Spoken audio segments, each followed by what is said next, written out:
Welcome back to another episode of Who Saved Over My Podcast. I'm your host, Neil Strebig. With me, of course, is Donald Double D DeCray. Today's episode, we're going to be talking into DC Universe and the Snyder Cut, which comes out a little over a month, March 18th. But before we do, we'll definitely, of course, start with the Spectator mode, our little take on quick hit news. And essentially, we each get a minute to talk about a topic and then go from there. So, Yes, Double D, sir. you want to start? You want me to start off? No, I can jump right into it. I don't mind. I'll carry this episode. Don't worry. Says the guy who probably came in least prepared. But let's punch up the clock and make sure that we're staying on time. All right, so the first thing we're going to talk about here is AC Valhalla. 9 sets of armor now, which is more than half of the sets in the game, are behind microtransactions. Ubisoft is trending in the direction of tons of paid DLC and microtransactions, and fans are obviously upset about this. I haven't played Valhalla. I'm not a big Assassin's Creed fan. I'll be straight up. Really? I haven't Right played- off, I you're haven't- coming out with that? Yeah, I haven't played since Brotherhood. I feel like it's kind of all the same. I'm sorry, I played the third one. Wasn't a big fan. Way repetitive. But ultimately, microtransactions, it's the same. I mean, every game has this problem. It's a big reason why Battlefront 2 was a flop. Everybody wants to play. The more you play, you should be able to unlock some stuff. Yeah, you're going to have people that want loot boxes and are going to buy gear. Yeah, but and like I'm okay with cosmetic things on the side for microtransactions, stuff like that, things that I can just kind of enjoy. But I think there's a big issue with pay to win, basically, and things that affect your actual like abilities or things that you can do in game, and especially when you're not getting the full game. In this case, Ubisoft has announced fuckloads of paid content coming down in the roadmap. And I don't like the direction that's going. I don't like where the game industry is going. I even take that a step further and say that I don't like the game industry going down this way. And I think this issue is becoming just more prevalent as time goes on. So yeah, I think it's a topic we could talk about the whole at episode. length, yeah, it Gambling probably addiction and deserves its own microtransaction. thing. Oh yeah, Yeah. loot boxes and kids and how you can't do it in Belgium anymore. Yeah. Quentin Tarantino came out to defend what's considered maybe the Joker's most shocking scene from the movie. By which we mean when the Joker meets with Robert De Niro's character, the late night talk show host, he shoots him on live TV. And, this is a Spoiler, bit well, sorry if you haven't seen the movie. And so this is controversial, and Tarantino defends this, saying that this was, quote, subversion on a massive level. I like The Joker. I think it's a movie like Schindler's List and Dunkirk. You kind of only watch once and are done because it's a very unnerving, unsettling kind of movie. It's tense, puts you kind of depressed. But to Tarantino's point, I think we all expected that. Now, if you wanted that, that's a different story. And the submersive point of it, yeah, I think that's a conversation you got to have with yourself. But I think we all kind of saw that turn coming, and ultimately Joker is a homicidal maniac. So Yeah, I think well, we knew it was going to happen. But so arguably it journey wasn't there so still. subversive. I think the issue I have with it though is like I'm tired of directors giving us its subversive line. Like it's like Art Nouveau or you know what I mean? Like this, like you can't understand modern art. It's so conceptual and out there. It's subversive. Like this is some fucking like deep thing that we're supposed to really appreciate, and we're just not cultured enough to appreciate the subversiveness of the work. It's Game of Thrones subversiveness. It's now coming out in Joker, and frankly, I'm glad that this movie isn't part of the DC extended universe, which we're going to be talking about later. Because I really don't like this take of the Joker personally. I think the whole mental health aspect of it and his sort of descent into madness just made him more of a sad character than a compelling character for me. Yeah. I don't It was know. an I don't think it unnerving worked. movie to watch. And the last one for me today is going to be WandaVision. And so Neil hasn't seen this episode. I haven't seen this episode actually in person, though I'm aware of what happens because I spend too much time online. In the WandaVision episode, her brother Quicksilver comes back, but not the Quicksilver we know from the Marvel Cinematic Universe. This is the Quicksilver played by Evan Peters from the Fox X-Men movies. So we already know that we're getting into multiverse madness basically coming up in the cinematic universe, and now we have a different version of Quicksilver in the WandaVision show. And I think that speaks a lot in terms of where this franchise is going in the future. Yeah, I mean, I think it touches on exactly what we talked about in the pilot episode, which if you haven't listened, we dive into the MCU and issues of the multiverse. Characters don't stay dead, and then it complicates things. So now we're going into Fox's X-Men movies, which were a bit atrocious after First Class. But for fans that aren't paying attention, aren't watching every single superhero film, it is kind of a what the fuck kind of moment. And I think that's kind of the problem then is, does it get too complicated for the average viewer that isn't watching everything. And I agree. And like we talked about this too in the pilot, like my girlfriend is not a huge comic book nerd, but does enjoy the Marvel Cinematic Universe. And I'm afraid that like if they go this route, basically all these movies that were not canon before or not specifically relating to the plot before suddenly became important. Her and other fans like her, they're not going to go and watch the other movies to figure out who these characters are or like their version or their interpretation and what their stories are, why they're acting different. It's gonna leave them with questions. So I have a lot of concern over the whole multiverse madness that they're going with in the upcoming phase in Marvel. All right, my three. Let's start with Super Mario 3D World Bowser's God, Fury. no. Yeah, I know. You're Double D was unfamiliar with this game. It's Nintendo's latest Super Mario game, and very much I think should be corn maybe Bowser's Fury. The new suits is a very cat-like kind of game, and the new Bowser looks very similar to Godzilla. So you have a very demonic-looking Bowser and a very fluffy kind of looking game. I see, and you say fluffy, and I think that's giving it way too much credit, frankly. This work looks just, I'm gonna be straight, it looks really freaking creepy. Just really creepy.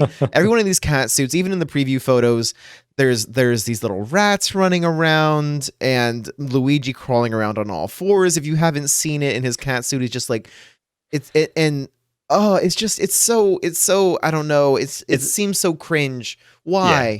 Why It are we seems doing very this? much like a fetish game. Like developers had a little bit too much fun with some of their own personal lifestyle choices I mean, there. maybe. I don't know. And then I actually like the look of Bowser. All that being said, I like the look of Bowser. He looks badass. He doesn't look like Bowser, Yeah. but he looks badass. He looks like a fucking Metal Ramus from League of Legends. All right. On that note, Overwatch 2 and Diablo 4. Blizzard Activision announced yesterday that both games will not come out in 2021. Hopefully, we'll see them in the first quarter of 2022. But two high followed games and two very popular games, and now we're not going to get them at all this year. And that's kind of a shame. I'm hoping, though, that this is game studios learning that they can't ship a half-finished product. After what happened with Cyberpunk 2077's release, although still a financially successful game, killed all the goodwill the studio had built off of their Witcher franchise. And the idea of having like a big day one patch to fix things, it just didn't work. And like this has been an issue, I think, in the industry for a while. This idea that like we'll ship a mostly finished game with a big patch on day one and things will be okay. And I think fans are just getting over that. And so I'm hoping the cause of this delay is like, hey, let's be realistic about what we can and can accomplish. Let's put out a good product when we're done. And let's not abuse the goodwill of our fans who are anticipating or really looking forward to these titles. Yeah, I'm with you there. I'll be honest, Diablo 4, I mean, it's a whole different beast, and I think that's going to take more time development. On the Overwatch side, as a guy that got into it just this past year during the pandemic, I don't mind having an extra year to get better at the game, but I do think they're going to need more characters. It should be a fundamentally different game, right? Like it's not just. We'll see. I mean, I think we could have a whole episode dedicated to that, but I think they're going to need to drop a few more characters, maybe some new maps though as well, because it does get a bit stale after a while though too. I mean, it's been out for 5 years, so patches help and everything else, but I think you might see some fans drop off because that's a pretty long wait time for the new one. And from what I understand, the new one, Overwatch 2, is going to be more co-op focused rather than multiplayer aspect as it is right now. On to the topic at hand. Yeah. And one that we definitely have two different opinions about. Why are you so excited about this? You're wrong. Let's just be clear up front. Listen, I like Zack Snyder. We do have two different opinions, and mine's right and yours is wrong, and that's just kind of how this is going to go. The Snyder Cut comes out next month. March, what is it, 15th? Yeah. HBO Max, if you don't have it, get it. I think it's like $14 a month. Low-key sales pitch there for y'all, but again, don't have that money, but movies. Okay. I have that in Netflix, so that's all I need. Oh, really? Yeah, but the Snyder Cut will be a 4-hour film. It will be rated R, and it will basically be what Snyder envisioned Justice League to be. Now, anybody who's been watching the DC Cinematic Universe understands the movies have been a bit choppy and haven't received the greatest feedback from fans. And by say greatest, I mean it's been pretty poorly received. Most people shit on it, unless it's Wonder Woman. I mean, but they've all been very rough. Break it down. What do you? Okay, so Man of Steel, 56% review. Dawn of Justice, 28% on Rotten Tomatoes. Suicide Squad, 26%. You Wonder lost me at Rotten Woman, Tomatoes. come on. Metacritic scoring on a scale of 1 to 100. 55 for Man of Steel, 44 for Dawn of Justice, 40 for Suicide Squad. Wonder Woman being the stand apart, got a 96 on Rotten Tomatoes and a 76 on Metacritic. Wonder Woman is a step above Aquaman as far as worst movies in DC Cinematic Universe right now. Wonder Woman was trash. Like, I know everybody wants, like, it was cool to have her on the big screen. It was cool. Absolutely. But the movie was I don't know that you're giving her enough credit because, like, we saw, I think, a similar effect, and we kind of talked about this in the Marvel side of things, like Black Panther reviews being, I think, bumped up by the significance of having a black superhero starring on the big screen. I think Wonder Woman is experiencing a similar effect. Not that the movie itself was bad, you know, and I'm not trying to imply that Black Panther was bad either, but I do think that it's affecting its overall reception for review purposes, that, like, we have a strong woman. And, like, I gotta say, we talked about this in the pilot episode. I like that Wonder Woman is womanly. Like, they're not trying to divorce her of it and be like she's alternative or she's butch characteristics or she cuts her hair to show her transformation. Like, she properly is just like a woman. It is what it is, you know what I mean? And she still kicks ass and takes names. You know, it's not the Captain Marvel treatment. And I like that about it. And I think it deserves some credit. I would agree with the fact that, yeah, Gal Gadot does a great job in womanly aspects. My beef with Wonder Woman was the movie itself, the first one. Plot was atrocious. They stayed on Themyscira. I always mispronounce it. Themyscira. It would have been fine. Stick with Greek mythology. Stick with New 52 with, you know, the Greek, her coming from the Greek gods, being molded. Introduce Ares on Themyscira. I can't say it. Goddamn. Really, I'm trying to find Themyscira. You stay on that. You do the Greek mythology with the New 52. You know, she's a child of the Greek gods. You bring in Ares. Amazon fight Ares, destroy that threat. Chris Pine comes in. Then she gets introduced to mankind. Moving from the island, my biggest beef with that then, aside from just the atrocious historical facts of, hey, okay, so you have a woman walking in a mink coat with, like, a Moroccan guy, a fucking Scotsman, and a fucking American in World War I trench. Like, what the fuck? That pissed me off to no fucking end. And then again, she doesn't dive into her power until the very end. Why? Because the man she loves dies. And it's like, you just took away the most powerful woman. And why Wonder Woman's a badass? And the reasons you just mentioned that you like her. Yeah. Because she just puts down, she's a badass. She's like, yeah, I am as strong as Superman. I don't need no man. And then you take that away and you just ruin the character from a misogynistic Hollywood POV because you need a romance. And it's like, no, not at all. You could have developed that maybe in 84, but like... It was because I don't quite disagree. I do think they made it slightly better with Justice League in the sense that, like, they address her sort of stepping out of the limelight and not being the leader that she could be and stuff, because they do kind of talk about, like, her loss and stuff. And so, like, I'm okay with it maybe if it serves a larger plot purpose. And it kind of feels like it did. I don't know if it really got there per se. But it has its issues. It does have its issues. But then again, and this is what this is my stance from the jump here, just so we're clear. I am a Marvel fanboy who wants to like DC. I really do. I grew up with the animated DC shows, the Batman shows and everything else, and Justice League, and I loved them. I've watched the animated movies. I love them. And I want to love the extended universe that they're putting out here.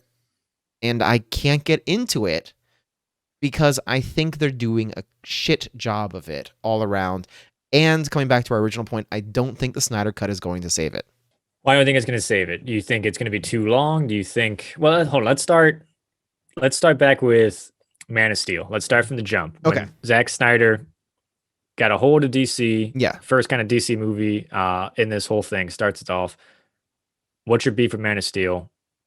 And then we'll go into Batman vs Superman and then Justice League. Well, and so to first kind of answer your general question of, like, why don't I think... First of all, I think there shouldn't be a situation where you need to save this extended universe at all, right? And the fact that that's even a conversation we're having, I think, implies that there's trouble with what they're doing.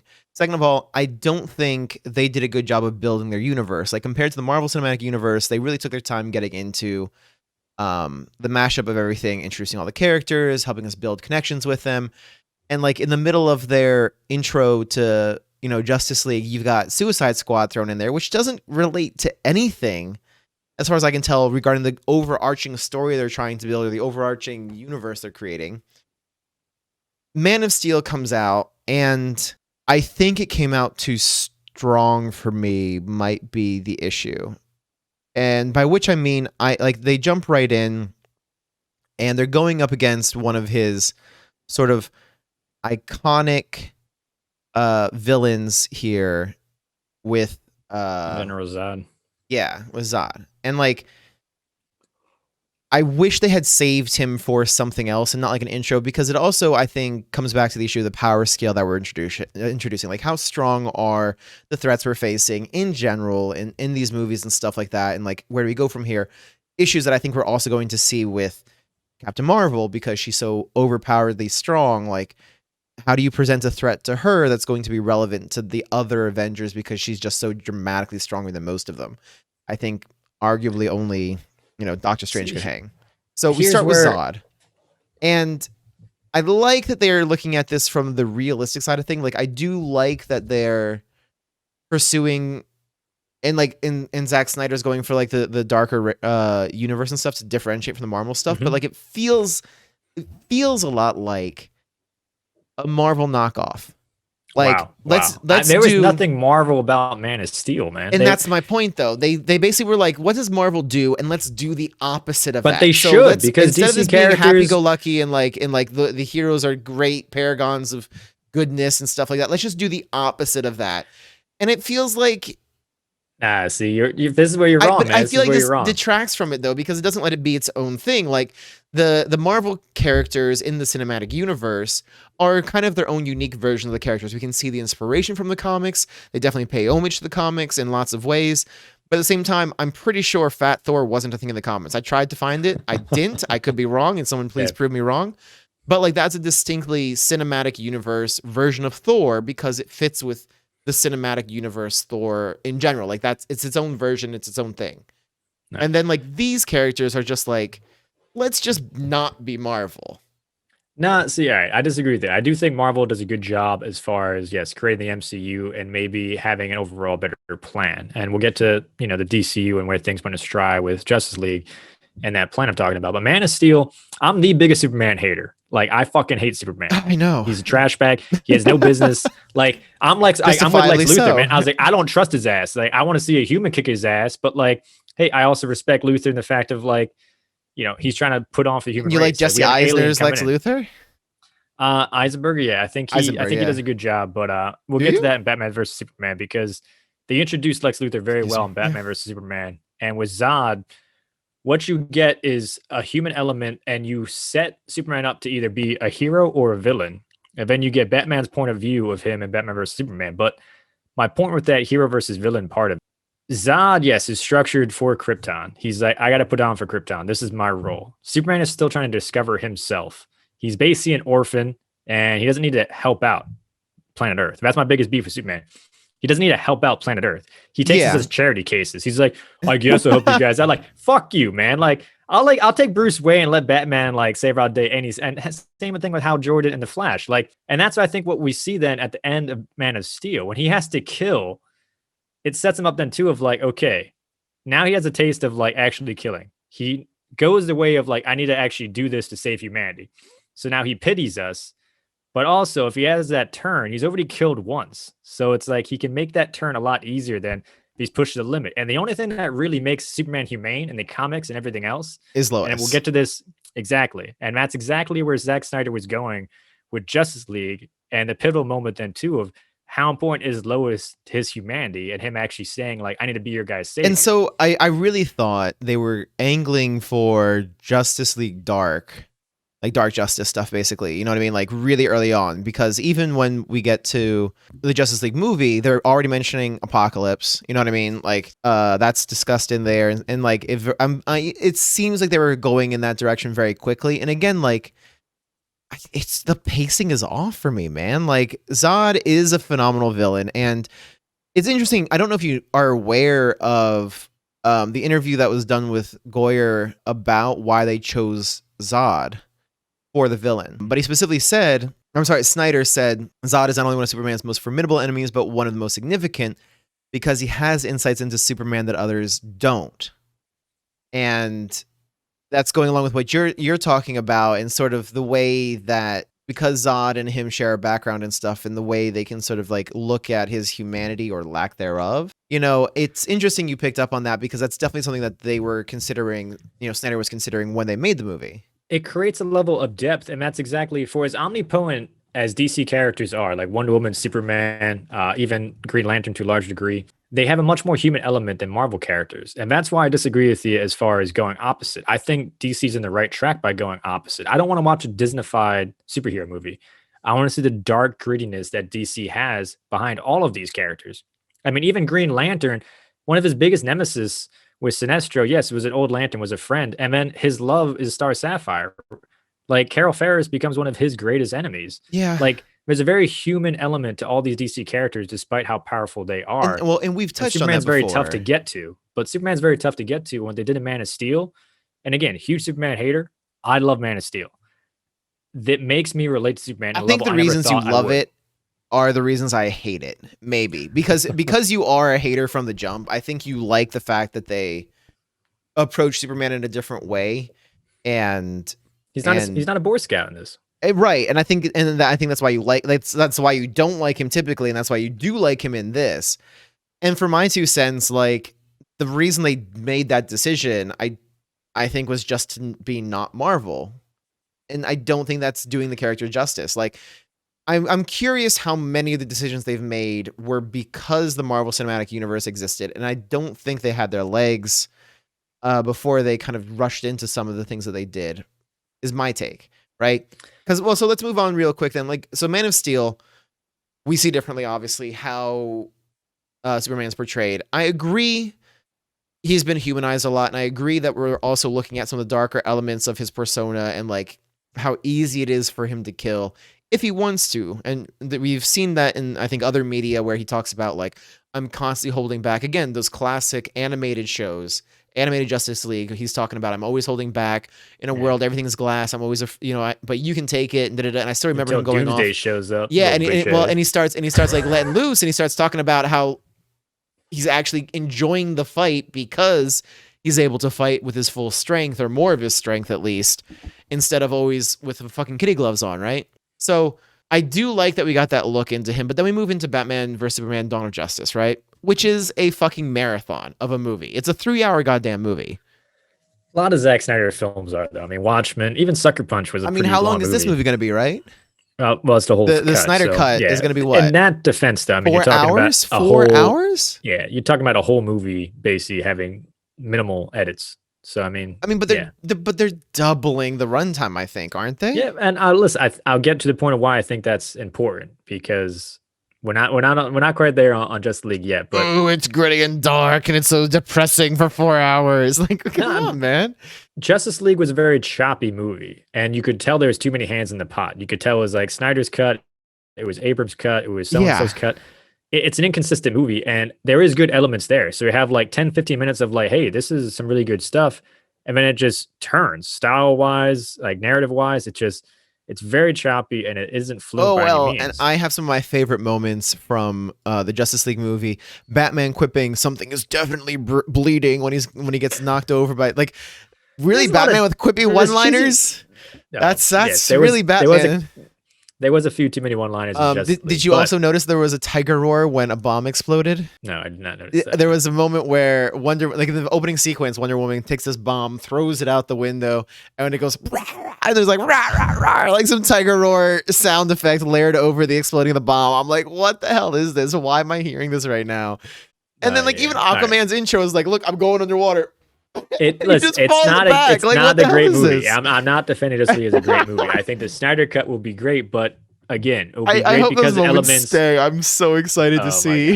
It'll be great because elements in Batman vs Superman, which everybody hates on, maybe because of the length, but we got elements of Dark Knight and we got Death of Superman, which again, all the Superman lovers aren't going to sit through 2 hours of Death of Superman. They're not going to sit through that movie. Fans like myself don't want to see Superman dead. I'll go back to see that over and over again. I'll be like, hell yeah, like that's doomsday all fucking day. But they get that out of the way, and it turns the arc then to things that they could do in Justice League. But Everyone got hung up on Martha and then Batman having guns. I'm not huge on Batman having guns, 100%. Yeah, it's a bit weird, but like he has them in Dark Knight, and Batfleck also is older and bitter Batman. We're not used to seeing that on the big screen. And the opening scene Oh, when Zod and Superman are fighting is one of the best things in all of comic book movies, period. Because it's the epitome of who Batman is and who Bruce Wayne is. He charges into it knowing full well he doesn't have his gear or anything else, but he's trying to save people. yeah, And and he's he silly. dives under the building for the girl and everything else. Yeah. Exactly. But he's seeing a threat to mankind. And that's the thing, too, to where the friendship between Superman and Batman is volatile. And we see that in Dark Knight. It's like, hey, man, you always were a potential threat. And then, yeah, he becomes Reagan's puppet in Dark Knight with Frank Miller's comic edition. We don't necessarily get that whole backload in Batman or Superman. We get that idea of like, hey, are you really trying to help us? Or again, you're just pitying us and you're waiting for your time to turn and be a piece of shit. That's Batman's whole rhetoric. And he's seen the gritty side of shit. Superman hasn't seen the gritty side of shit because maybe he's always holding back. He doesn't have time for it, and he doesn't really fucking care. He's just like, I guess I'll help you out. He's not helping an old lady cross the street. He's just hearing somebody crying about to like get murdered. And he's like, I'll go save them, punch them in the face, and be out. It's a Yeah. chore. Well, Being a and superhero is a chore for him. and so giving credit where credit's due, in Batman v Superman, that opening scene really worked for me as well because of what you said. Like I think they did a very good job of helping us to see Superman through Batman's eyes in those moments of like seeing the destructive force he is in the world, seeing what he could do. And like, I don't know if it was entirely necessary, maybe in the sense of like, we already saw him being darker in the first movie, in Man of Steel, but at the same time, like, you very quickly understand Batman's concerns with Superman and why he sort of takes the steps he does, the precautions he does, and how it all sort of leads to their ultimate confrontation just from that opening sequence. Because you see the destruction being wreaked, you see, there's a shot too, I think, of like Superman's face and stuff there as he's like plunging after Zod, just like the anger there, and credit to Henry Cavill in the portrayal for sure. You get it. You really do get where Batman's coming from, and that works. It just, I guess, I don't know. I think maybe Dawn of Justice doesn't get the full credit it deserves, but then like this is going to come back to my other kind of like larger point of like the DC extended universe feels very rushed to me. So we get Man of Steel, which, we obviously have different opinions about the movie, but like, again, like what is this supposed to serve, right? Like this is your intro movie to your universe. This is supposed to be establishing your universe, its rules, and sort of like the way it's perceived and the way you want us to perceive it. And so you set us up in a very dark place with this definitely darker version of Superman killing Superman and stuff like that. That Superman is willing to kill, rather. You follow that up by Batman v Superman, and right away, you killed Superman now in that movie, and this is our first mashup. And they do a lot in this movie, and arguably too much in my mind, because I would have loved a movie with Batman aging. Not like an origin movie, but a movie where we got to see Batman dealing with the shit that got him to be this gritty old man, that got him to be like over a lot of the shit that he puts up with, that he's branding criminals and stuff like that, that he's like going to almost a torturous length and stuff now. Like, I'd like to know kind of where that psychology came from, because I agree with you. The psychology in the DC characters, I think, is very compelling, very humanizing, very interesting to delve into. And instead, we jump into this very developed Batman character who is very unique, I think, from Batman portrayals we've seen previously. To its credit, don't want to see a rehash, but it's a lot to do in one film, right? Like, it's a lot to present this version of Batman, get us on board with it. It's a lot for us to start swallowing this darker DC universe with Batman and then his eventual death in the movie. Like, it's a lot, and it is a long movie, so like it probably has to be to do all of this. But it's one of those things that I would argue would be better served if you dealt with some of these issues in an extra movie or two to help us really get our bearings. Because, like, again, like it sucks to make the comparison, but Marvel gave us 4 movies before we ever got to Avengers, right? And Well, I don't know that we needed 4 before Dawn of Justice, but maybe one more would have been nice. Yeah. Well, I will admit with you, I do think DC was playing a bit of catch up with that, but I think Batman vs Superman does do a good job of catching up. I think the biggest fault, and it kind of hints at what you're saying, it does assume that you know these characters, and it does assume that like it doesn't hold your hand. And I think a lot of fans didn't Yeah. like that because a lot of fans got introduced to Marvel characters through the MCU, and the MCU definitely holds your hands a bit too much at times, which we talked about last episode. DCU kind of throws you into it's like it assumes you read some of the source material, especially with Batman, and you at least know who Batman's character is, Hmm. which isn't far fetched. I think him and Spider Man, you can always make the case, Yeah, and it and the starts. Dark Knight series I think did a lot for understanding maybe darker mentality Batman perhaps. It does Yeah, help. It does help because he is a more done character in movies. but it starts with the strongest character and strongest kind of patriarchal character too, with Superman though, and it sets up the thing of like who's he going to be? Is he a hero? Is he a villain? Introduces Wonder Woman, brings in Death of Superman, which is a tough. I do think Death of Superman is a tough sales pitch from just a single movie component, especially how Zack Snyder does go a bit darker and dives into movies.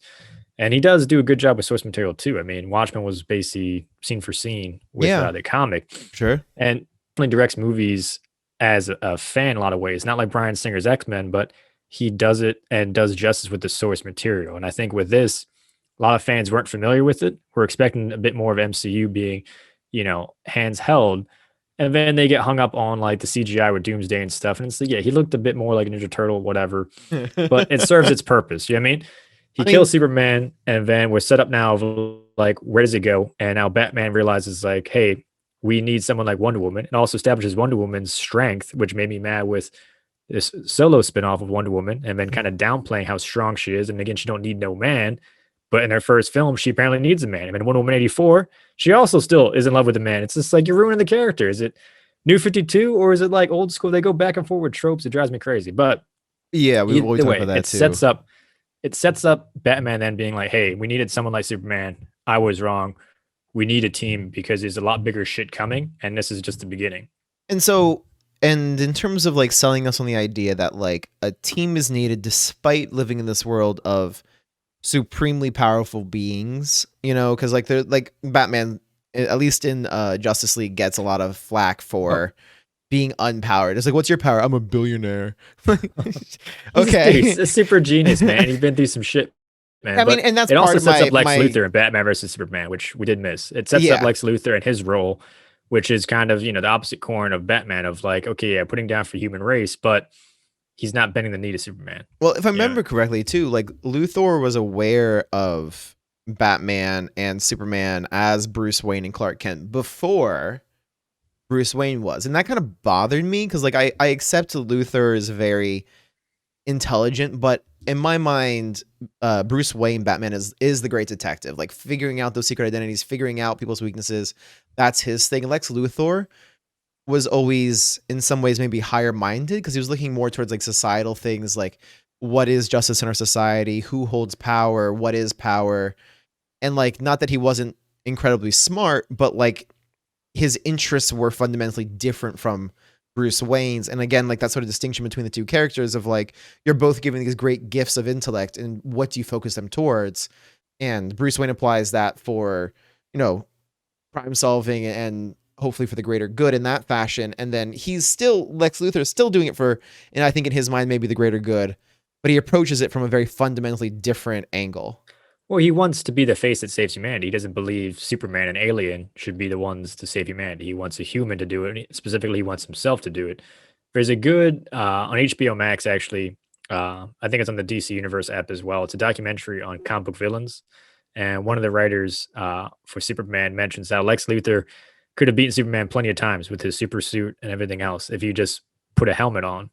But he wants everybody to see him beating Superman, and That's that's the biggest interesting. thing. That's And I interesting. think it really nails the character because it's like, yeah, he is an egomaniac, but he needs to be the one receiving the praise. He needs to be the one everybody sees being this hero and this pillar for humanity, the savior Well, complex. and it's one of those things too that it's kind of like I think Luthor is a bit of a sad character in a certain respects because like he again like that foil to like Bruce Wayne and stuff, and I like they dealt with this in the DCEU, this idea that like there's things that Bruce Wayne is capable of doing that Batman can't, that he has access to places or with his money and stuff he can do charitable goods and stuff, and like that's still meaningful, that's still helpful, that's still good to do. Lex Luthor similarly could be and I think is a lot of ways like a great person. Like I do think he is a you know, a philanthropist. He gives that whole speech on what philanthropy means and everything else, and so like he is putting his money to those things. But you're right, like at the end of the day, he wants more than that. It's not just doing what, like just helping people out. It's also about the ego. It's about the recognition and the fame and stuff that comes along with it, and being more than maybe just himself. So then after Batman vs Superman, we have Wonder Woman. Nope, we have Suicide Squad. Suicide Squad. Yep, and Suicide Squad we don't even need to talk about because it's a fucking throwaway movie. It doesn't have any impact. It's part of the extended universe, but as far as I can tell, it has no impact in the larger universe that they're doing. Not to mention they're doing the 2021 release of Suicide Squad, which I don't know enough about it yet, but like, are we really going to revisit this? It's going to be a smorgasbord of characters. It's going to be like a fun ride, basically, I think. But Suicide Squad. Like, why is it part of the extended universe then? Like, that's my gripe personally, because like you can have standalone movies or other DC movies and stuff and not have them be part of the universe you're building.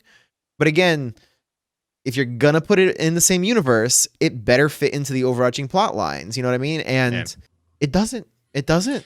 Well, that's the thing too. It's like you're remaking it 5 years after it basically came out, which is a bad look in itself. But I didn't mind the Suicide Squad movie. I do like Margot Robbie as Harley Quinn a lot. Yeah, I liked Will Smith as Deadshot as well. But it should have been rated R. And the biggest reason why is, again, you have these villains and these killers making a superhero team. And Amanda Waller, you could make a case, is a hero and a villain.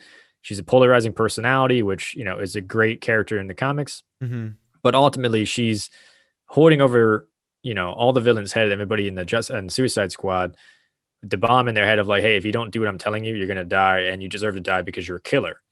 We don't see them really killing because it's a PG-13 movie. So we don't see that humanity. And part of the Suicide Squad, I blame Warner Brothers, though, right? Like, Warner Brothers wanted the PG-13 rating on their movies for the wider potential audience and stuff. And I'm sure there's metrics they have. To MCU, yeah.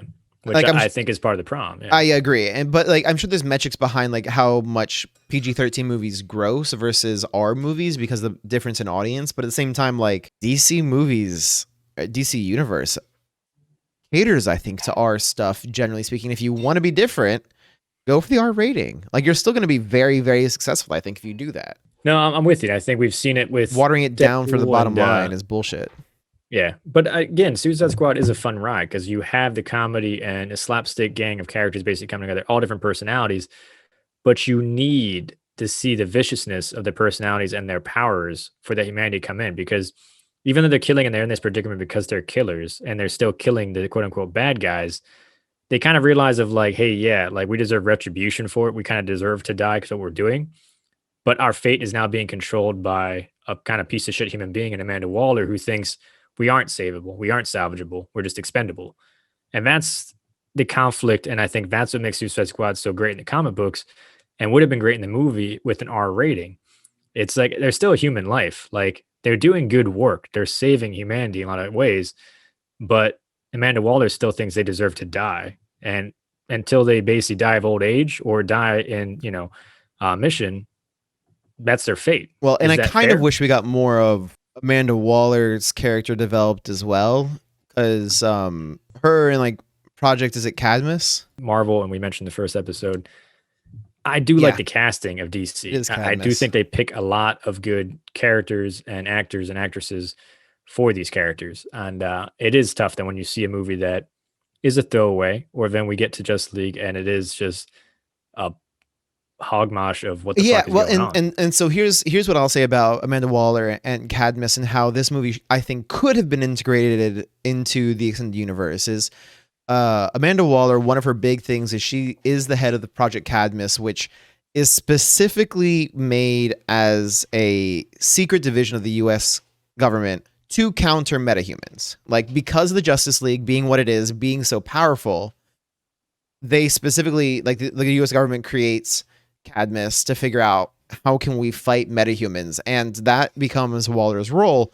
So she's frequently bumping heads with members of the Justice League, and even with Batman, who I think by the end of time, like by the time she stops working with Cadmus, she's come to respect Batman a lot because they both harbor a similar sort of like distrust of these metahumans, of these superpowered beings and stuff like that. So again, like a kind of an interesting parallel there between her and Bruce Wayne.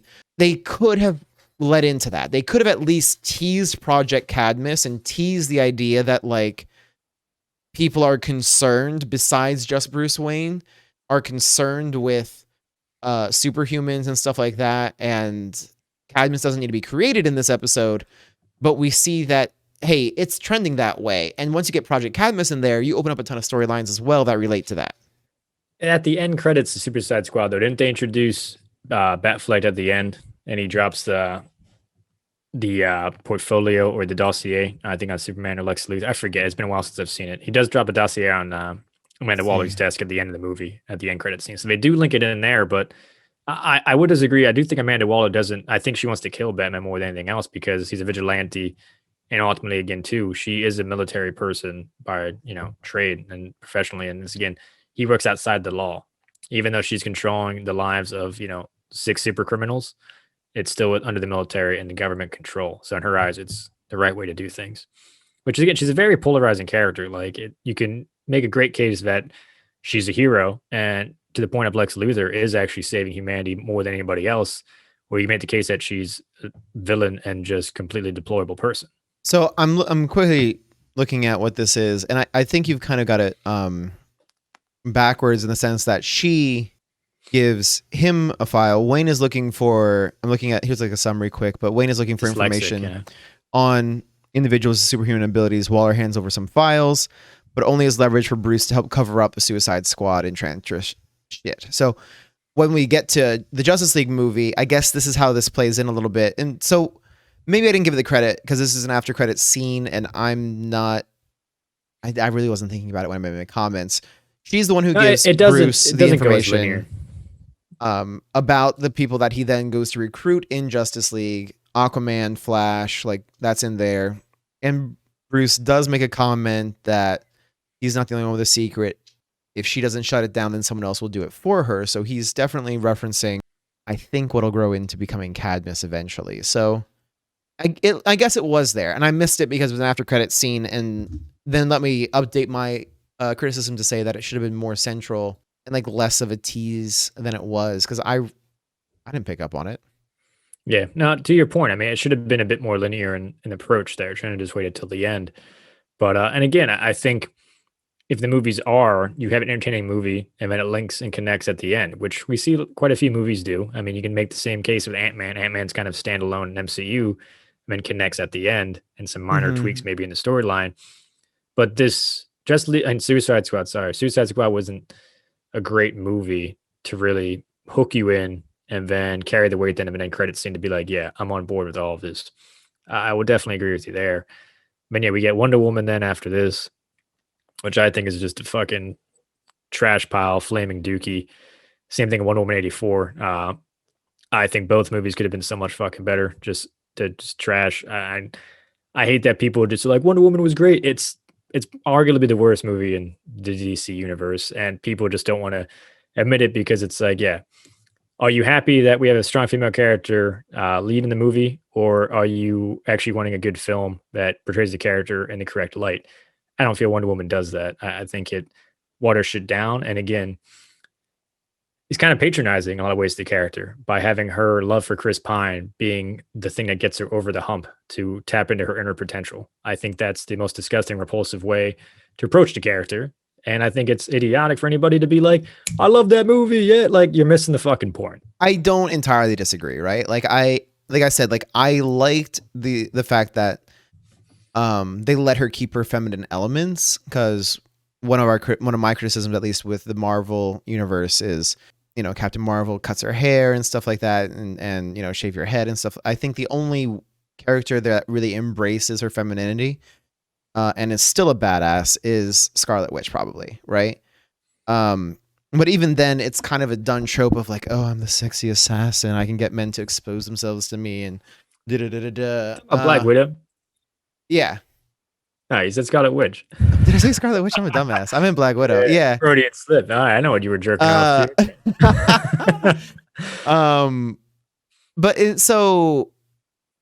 And I like that she stays feminine, is strong, isn't going for some of the other tropes that we've talked about.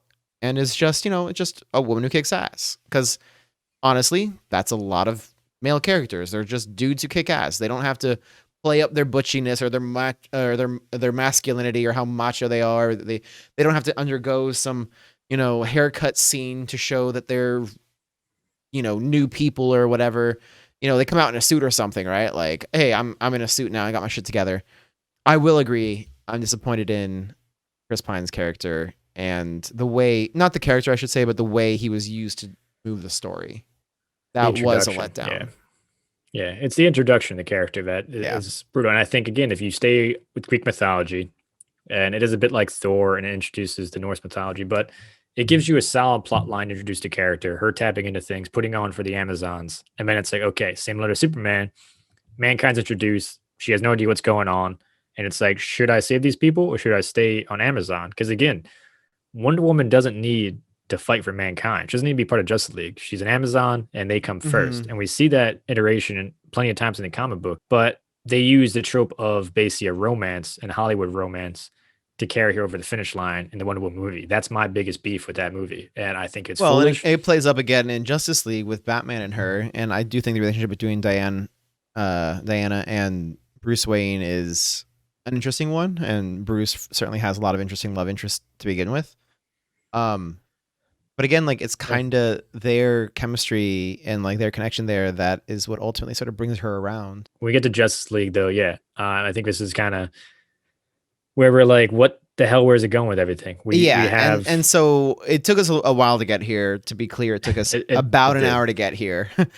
Of conversation. It really, so we'll see how much of this conversation makes it through. Because ultimately, what we're here to talk about is the 2017 Justice League and the upcoming Zack Snyder Justice League cut releasing later this year. And what it means, I guess, for me, a little bit like, what does it mean that we're having a recut of this movie 4 years after the fact? Why does it need a recut? And what does that mean for maybe the extended universe and stuff going forward? The fact that we're having to revisit what was supposed to be one of its like core staple movies, you know what I mean? Like this is supposed to be like what almost establishes the franchise now. This is the Justice League movie. This is it. This is what all the other movies were building up for, and we're going to redo it mostly. I don't know. I think we're in a lot of trouble if we're going that route. No, it's a bad look. And it's, again, kind of like Suicide Squad. You're redoing two movies, essentially. You're redoing Justice League and you're redoing Suicide Squad. So I'm with you. It's a bad look. And it's easy target, though, too, for MCU fans and nerds to kind of just hate on the movie. And yes, and I do. Fodder. and that's fine. It's warranted in the fact of, like, why are you remaking it? But then the counter argument, in my opinion, is, again, like, Zack Snyder, for whatever reason, the studio had different ways they wanted to go. And the PG-13 tropes we talk about, I think even the Hollywood effect with Wonder Woman, the romance is there. The studio clearly was trying to compete with MCU and think about, like, hey, what do fans want to see? And wanted to go maybe a safe route. I think Zack Snyder had a vision, and we see some parts of that vision get chopped up. We see bits of it.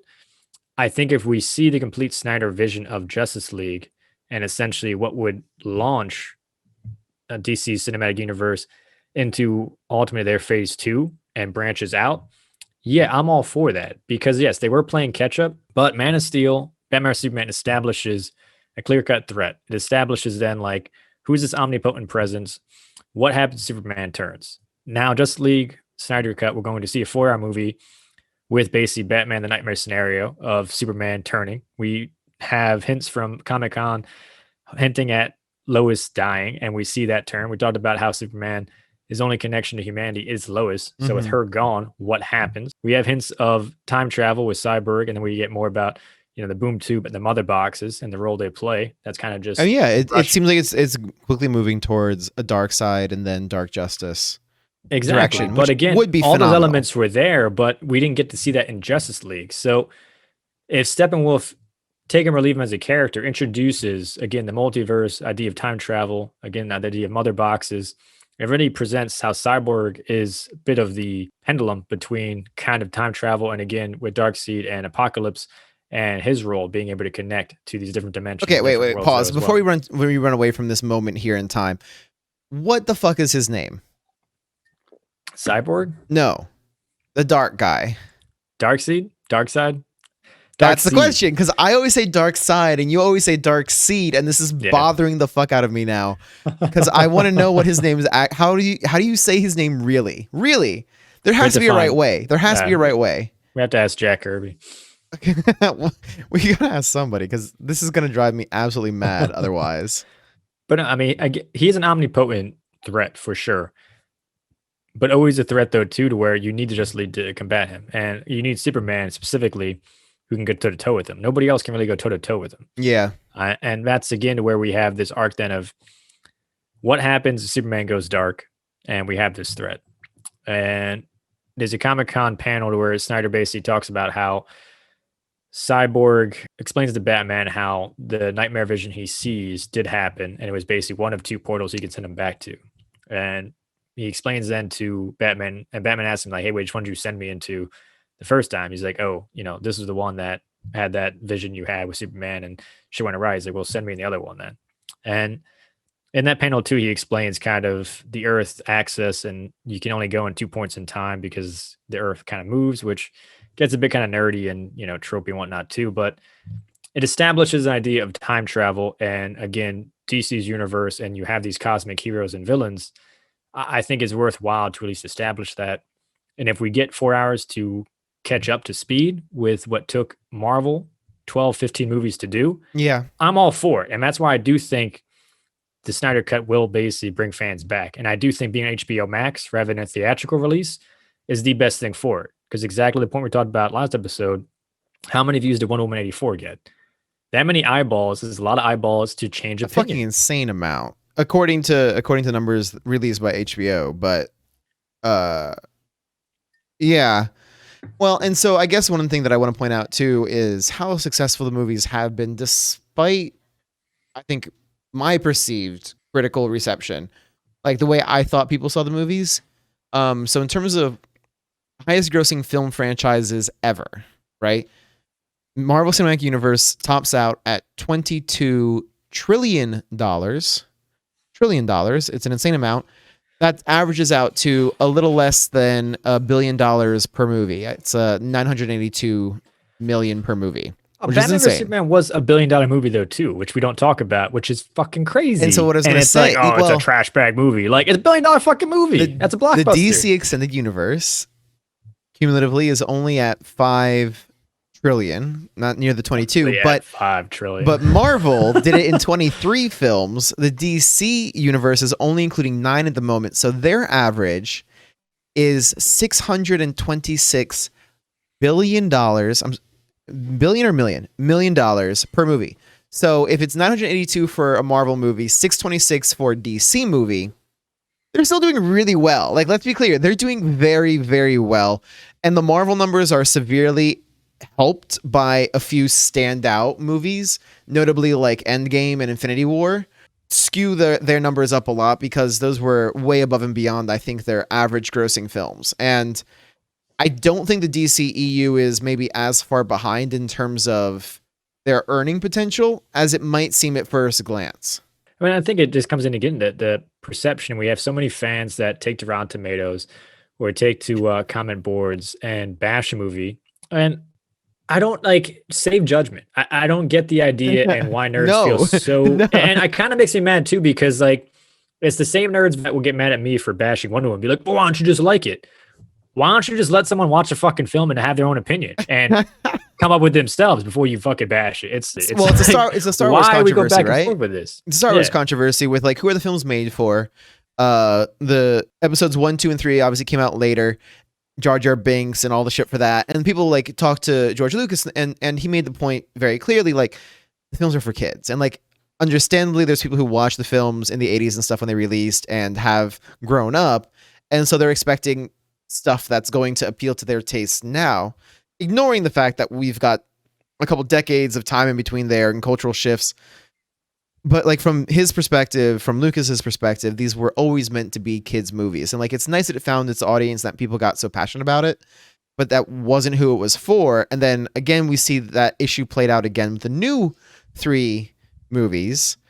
And the way, what was her name? Christina Tam, was it?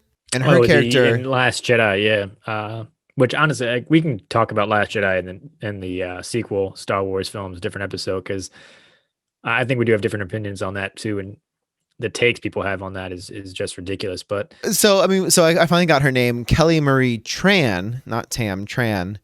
Um, and the way her character Rose Tico was treated was just disgusting. It was completely inappropriate, and it's not like kids new to the franchise and stuff are going out and getting online and harassing this person. These are properly grown adults who have become very invested in this franchise and felt like it was somehow acceptable or appropriate to go harass this person on her social media and personally harass her. You know what I mean? Like, where do they get off? You know what I mean? And it comes back to what you're saying to a certain extent of like whole judgment. And I don't think it would be fair to judge another person's enjoyment of something. At the same time, I do think I'm within my bounds to judge my own enjoyment of the Justice League movie. And coming back to the Zack Snyder issue, I just think the damage has been done. You know what I mean? Like, from my perspective, it's effectively trying to reboot a franchise in the middle of what it's trying to do. And maybe this does set it on the path that it needs to go. But the other thing that I'm concerned about, I should say, is will they adjust the future films to account for whatever changes they make in this? Like, from a continuity perspective, right? Does this slot in where the 2017 movie slots in? And if it does, then in theory, this still has to jive with everything we see in the subsequent movies of Aquaman, Shazam, Wonder Woman 84. Maybe that's not too hard to do. But then also looking at the movies coming up, we've got The Flash, which the first time we met him was in Justice League, and he was a very light character. Lots of quippy one-liners, very much like a Peter Parker-ish, like I'm a teenager joking around and having fun. he was a very Wally West Bruce Allen. Right. And that was weird, but if you're going to reinvent the Justice League now with Zack Snyder's cut, and it's going to be darker, which I think is the right call, what do you do with The Flash in 2022 that's coming out? Like, it's already got to be in production. They've already got to have a script and everything that they're working with that's not going to be adjustable based on whatever comes out with this cut. Is that still going to flow now with whatever version of the Flash we get in Snyder's Justice League with what they're going to be doing a year later? No, I hear you there. And I will say this. I think just because of the pandemic and theatrical releases being kaput and we're not going to movie theaters. The fact that they don't exist at the moment. Yeah, I do think it's wise then to release a Snyder Cut because, again, it's that cable TV and the streaming effect it can have. So will it change anything? I don't know. I think things are in motion. I do think there's a lot of fans like myself that are clamoring for it and wanted to see that. And I think it does at least give his vision some justice because I don't think the final product that we saw from Justice League was what Snyder intended. No, And not at all. think, you could tell. You could tell watching the yeah. movie that parts of it were coming from different visions. I mean, just in the numbers alone, I think the studio kind of owes it to him to at least put together, what he envisioned and trust him. I think that trust, we don't know those conversations with the studio and him and the writers and how much stuff changed. A lot of factors go into movie production and before they even. Well, that wasn't why he came off the film in the first place, right? Like, he stepped down because his daughter passed. So I didn't know that. Yeah, it wasn't because of a difference in direction. Like, and I think there were some of those issues that you're touching on because, like, obviously Snyder, I think, does well with the darker things. We mentioned Watchmen and stuff in some of his past works. And I think you and I personally both agree that R is the way to go with a lot of the DC films, and certainly with Suicide Squad. So I do think there was friction there to begin with, but the thing that really had him step down was the passing of his daughter.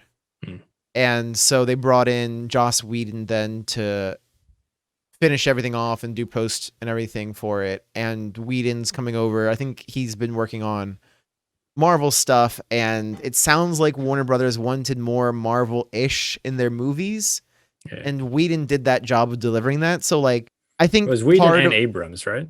Abrams was involved too, right? Let me see. I don't think Abrams was actually involved in this. Nah, that misspoke. I think I said Abrams if it was Whedon. because the screenplay was by Chris Terrio, and Whedon's also given screenwriting credit or screenplay credit.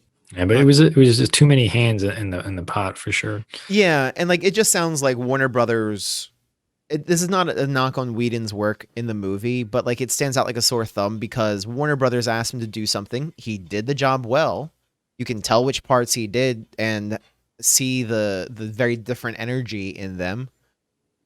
But it doesn't fit with what Snyder was doing, and I think again coming back to some of the larger issues I think at play here with the DC Extended Universe, you got to have a cohesive vision. You got to have that guy who's going to look at everything and make sure it's all on brand and going the direction you want it to go and pushing the narrative you want to push, and so to speak. And Zack Snyder was that guy, and him stepping down from this movie really, really hurt it. So Yeah. I'm cautiously optimistic it will be a better movie overall.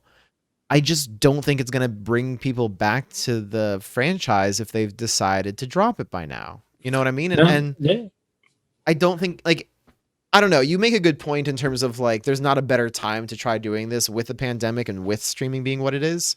You have kind of literally a captive audience, but I feel like people's opinions are made. Like you're either in the franchise or you're not, and if you're not, this recut isn't going to bring you back. Yeah. Well, it's to your point too, and why so many, and I'll blame Reddit for a large portion of this too. It's, the tiger, the tiger This is roar, dangerous. You bomb should explosion. don't poke the Reddit. Yeah, don't poke the bear. But I know we saw a Wall lot of Street these, bets. a lot of these comments and these threads kind of stem from at times, and I think it extends into. I mean, Rotten Tomatoes is what it is, man. But you have a lot of just people that just want to be critic for a critic's sake, and it's how important is your opinion kind of thing. Well, and again, I think And it's what are your values, right? Because like Star Wars movie, if you're looking at it from a critical filmmaking standpoint, or even as like a longtime fan, I understand. If you're a kid, if you were like a 10 or 11 or 13-year-old kid watching those new episodes, what was their opinion? Because really, that's who the movie was meant for. Yeah. And similarly with Yeah. the Justice League here, who do we think this is meant for? You know what I mean? Like, is it really the Reddit armchair critics? Is it really the Rotten Tomatoes like cinematic, Yeah. Art Nouveau film experimental? Once again, it's just kind of like wait for the movie to come out and don't get mad if somebody enjoys it. Reserve judgment. It's the same thing when people bash Heath Ledger when he's cast as the Joker, and then everyone acts like he's the absolute best Joker. And yes, great performance, and he basically carries Dark Knight. But when he got casted, there's a lot of the same fans that were bashing the casting choice, and it's Yeah. like just hold off. And again, like, hey, yeah, the movie's not perfect. DC is trying to catch up to the MCU. Okay. Batman vs Superman was definitely trying to do that. So there's going to be gaps. It's kind of a 2.5 hour origins film in a lot of ways for the Justice League. So there's going to be some gaps for sure. It's not going to be exactly what you want. Does that make it a bad movie? No. Does it hold your hand all the way through? No. And then people get hung up with like the Martha scene. And it's like, oh my God. Superhero movies have some silly tropes and some bad one-liners. That's expected. Maybe not to the degree of the Justice League cut we saw, which was atrocious for sure with the one-liners, but it's going to happen. Does the Martha scene take away from Batman vs Superman and what it does to set the Justice League up to put them basically into their phase 2 and expand into solo movies for Wonder Woman, Aquaman, and the Justice League characters and dive deeper into their storylines? So when we see them again, we know who they are and we understand the force that they're fighting and why they're coming together.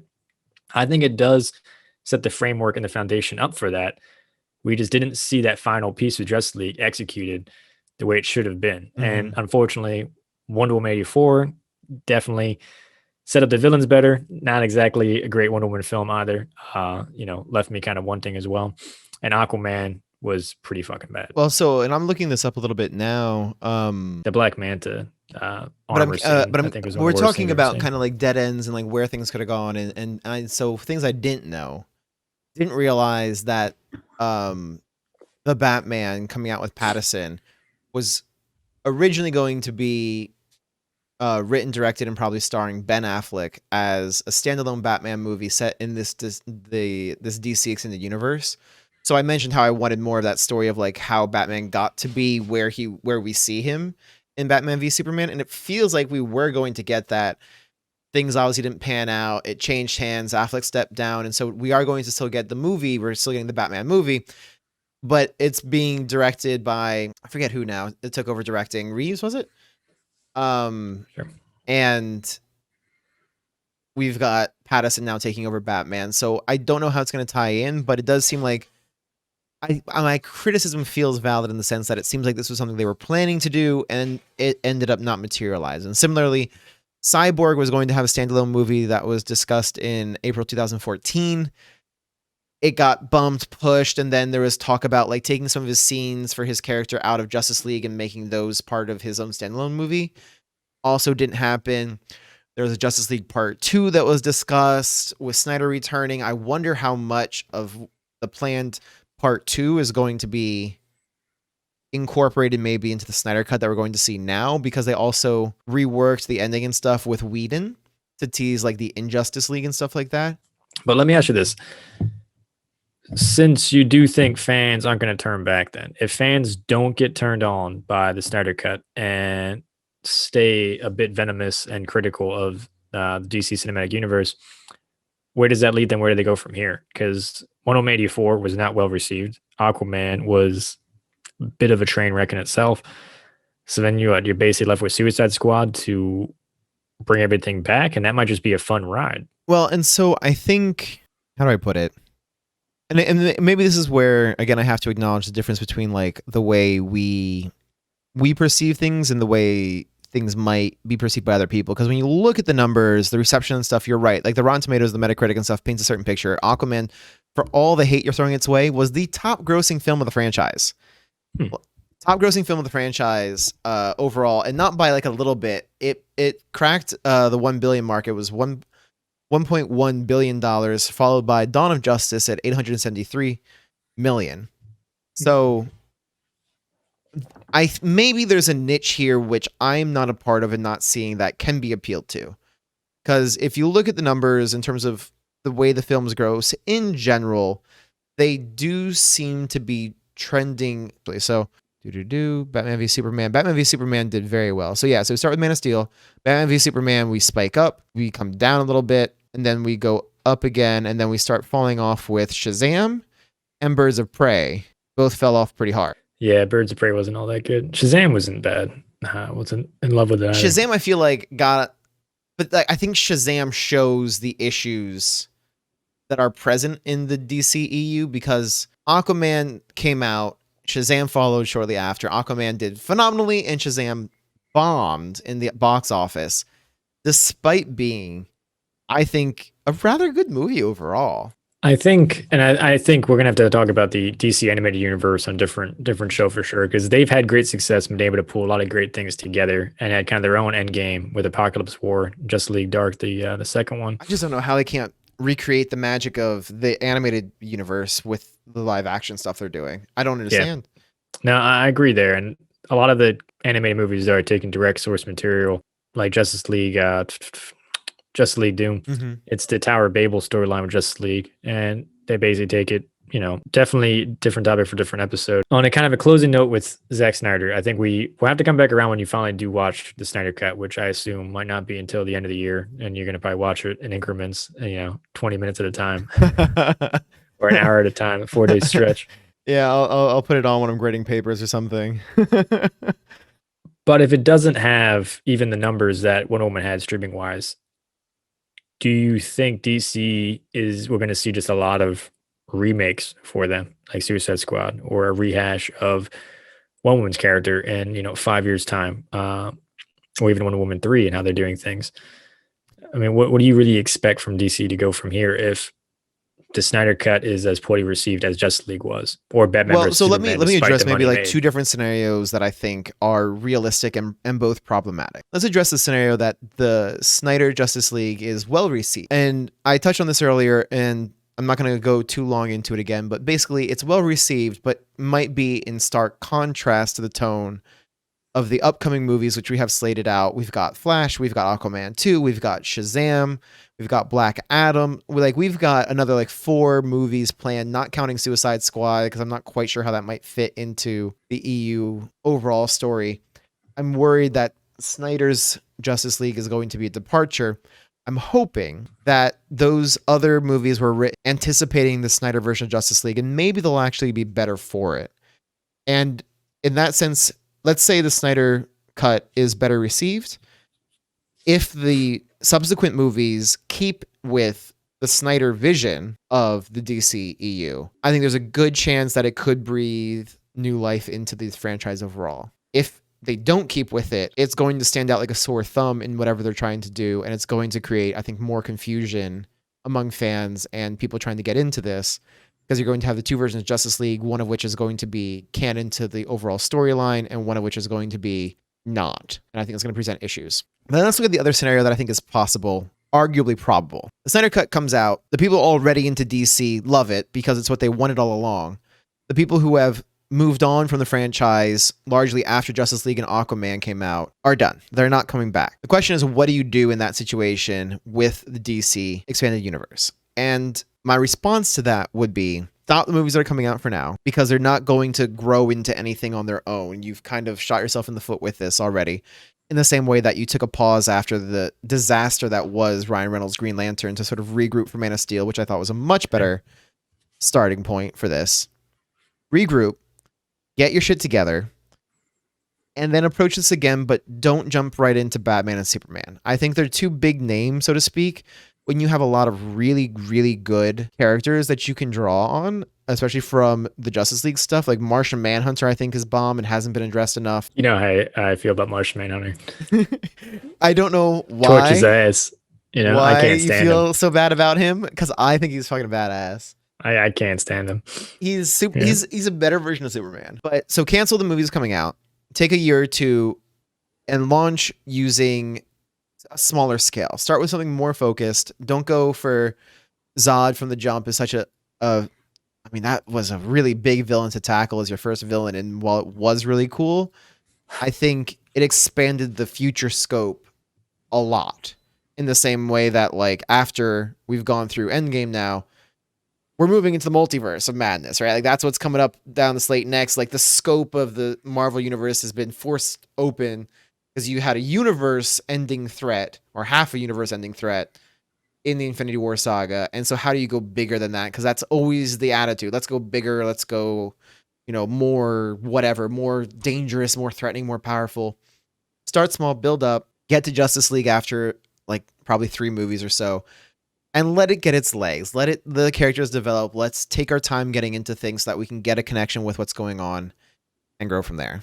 I think we have to reserve judgment on the Snyder Cut until we both watch it, and we have to touch base in the beginning of an episode on our takeaways when it finally does drop.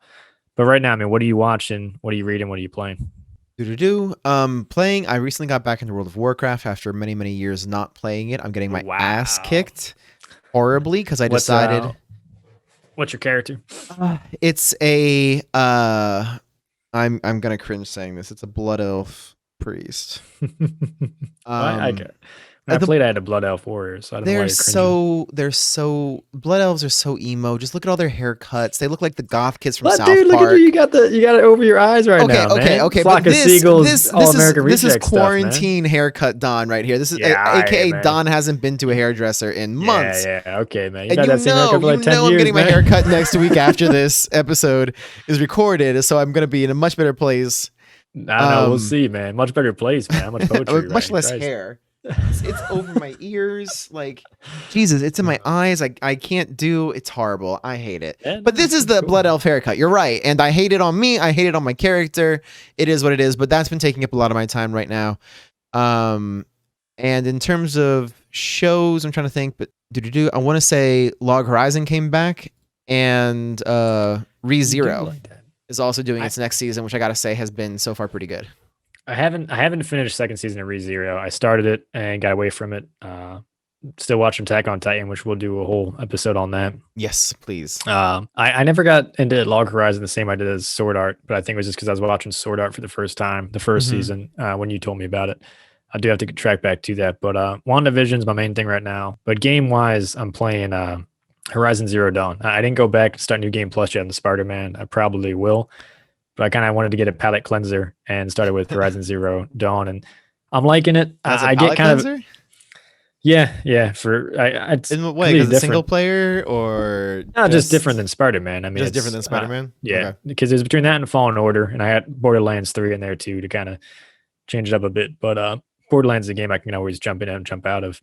But I like Horizon Zero Dawn. I get a bit mad because I don't want to say get impatient as a gamer, but you think you're a better player than you are sometimes, and then you're like, oh yeah, let me take on all these beasts, and then I get just trampled, and I'm like, ah, shit.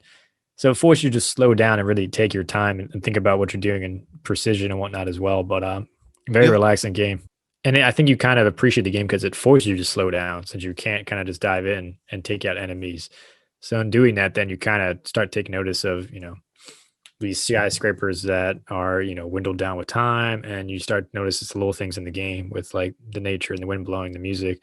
And I think it's a really unique thing. I think they did with it. And I can see why some people love it as much as they do. Yeah. Next episode of the podcast, we'll be talking about Mass Effect Legendary Edition. Comes out in May and basically going to be a complete remaster of the original trilogy. Andromeda excluded because it was a trash bag. I mean, not part of the original trilogy, obviously. True. And it was But trash. very popular game and one of Double D and I's favorites. So we're going to dive into, what's in for the remaster, how we played it, what we liked about each of the games, and really just dive into the culture of Mass Effect because there's a lot to love and I don't think there's a whole lot to hate, to be honest with you. But as always, guys, thanks for listening. You can follow us on Instagram and Twitter, Who Saved Over My Podcast. And again, guys, thanks for listening. And until next time.